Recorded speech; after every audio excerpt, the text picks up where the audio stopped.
PoK में मुनीर ने लांघी torture की लकीर, पाकिस्तानी फौज ने किया नरसंहार,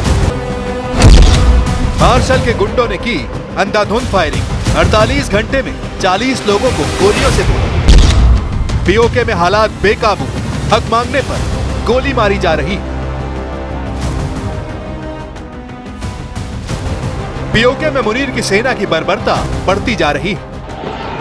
पिछले 48 घंटे में पाकिस्तानी सेना ने सारी हद पार कर दी। बिलाल मस्जिद की खबर है, मौलाना इनायतुल्लाह के सिर में गोली मारकर उनका बेरहमी से कत्ल कर दिया गया। अब पाकिस्तान की सेना कश्मीर में इस वक्त जुल्म और बर्बरियत की इंतहा हो रही है। मासूम लोग अपने पीसफुल प्रोटेस्ट करने जाते हैं, उन पे आप लोग लाठी चार्ज करते हैं, उन लोगों को आप मार देते हैं। हर जमहूरी रियासत में लोगों का हक होता है कि वो अपने लिए प्रोटेस्ट करें। This is democracy. You can not kill someone like that. आप मासूम लोगों की फैमिलीज को ऐसे टारगेट नहीं कर सकते। 1, 2, 3, 4 ये 4 तस्वीरें एक साथ देखी जो चीख चीख कर ये बता रही कि पीओके में हक की लड़ाई लड़ने वाले प्रदर्शनकारियों को कैसे मौत के घाट उतारा जा रहा है। उनकी आवाज को दबाने के लिए गोलियों का शोर मचाया जा रहा है, लाठियां चल रही हैं, प्रदर्शनकारी पीटे जा रहे हैं। ऐसा लग रहा है कि पाकिस्तान की सेना जंग लड़ रही है।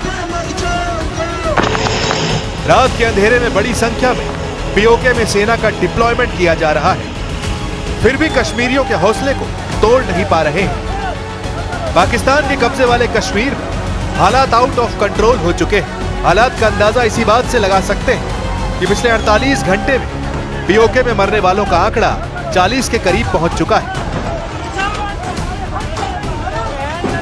यानी जो आंकड़ा मंगलवार तक 19 था, वो 30 के पार जा पहुंचा। आशंका यह है कि पीओके में मरने वाले प्रदर्शनकारियों की संख्या अभी और बढ़ सकती है, क्योंकि पाकिस्तान की सेना ने जो गोलियां चलाई थी उनसे बड़ी संख्या में लोग घायल भी हुए हैं। दरअसल पीओके में पिछले कुछ हफ्तों से जारी विरोध प्रदर्शन की तस्वीरें अब खूनी हो गई। रावलाकोट, मीरपुर और दूसरे इलाकों में हजारों लोग सड़कों पर बाग, रावलाकोट, सुतनौती, कोटली, मीरपुर और भिंबर में विरोध विद्रोह का रूप ले चुका है।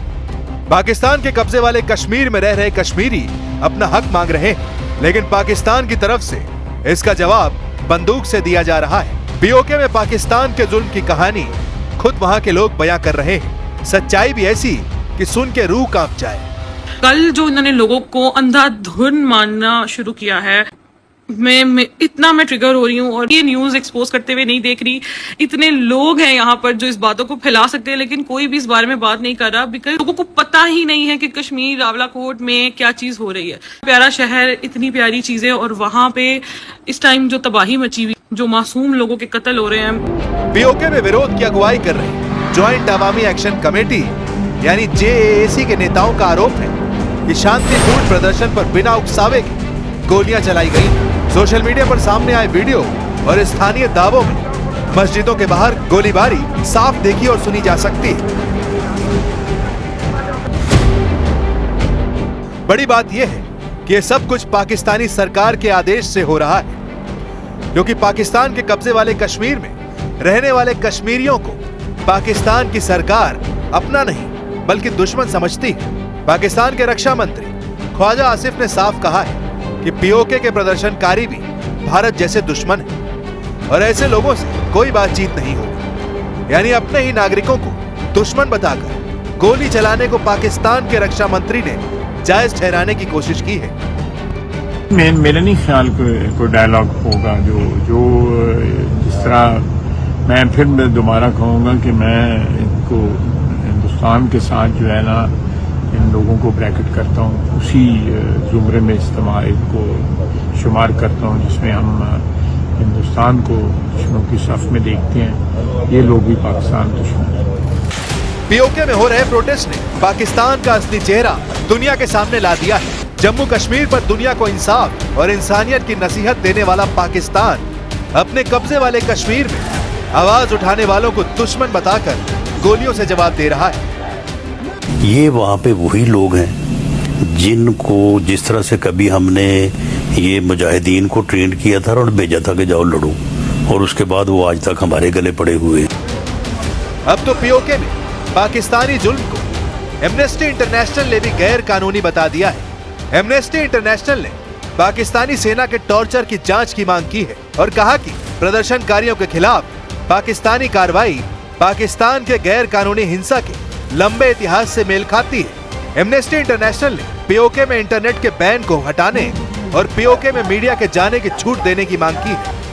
उधर भारत ने भी पाकिस्तान को 2 टूक संदेश दिया है। विदेश मंत्रालय ने कहा, जम्मू कश्मीर और लद्दाख का पूरा क्षेत्र भारत का अभिन्न और अविभाज्य हिस्सा है। भारत का आरोप है कि पाकिस्तान पीओके में हो रहे मानवाधिकार उल्लंघनों और दमन से ध्यान हटाने की कोशिश कर रहा है, लेकिन सच अब दुनिया के सामने आ रहा है।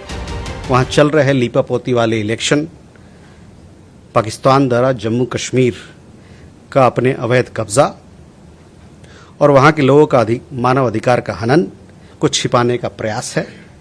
जैसा कि हमने पहले भी कहा है, वहां चल रहे विरोध पाकिस्तान में दशकों से चल रहे व्यवस्थित आर्थिक शोषण, मौलिक अधिकारों का हनन और प्रशासनिक उत्पीड़न का नतीजा है। संयुक्त राष्ट्र मानवाधिकार उच्चायुक्त कार्यालय यानी OHCHR से पूरे मामले में दखल देने की अपील की है। अपील में कहा गया है कि हिंसा तब हुई जब ज्वाइंट अवामी एक्शन कमेटी ने 27 जुलाई को अपना लॉन्ग मार्च रावला कोर्ट से मुजफ्फराबाद फिर से शुरू किया। सवाल है कि क्या शांतिपूर्ण प्रदर्शन को बंदूक की गोली से दबाकर पाकिस्तान पीओके को कब्जे में रख पाएगा?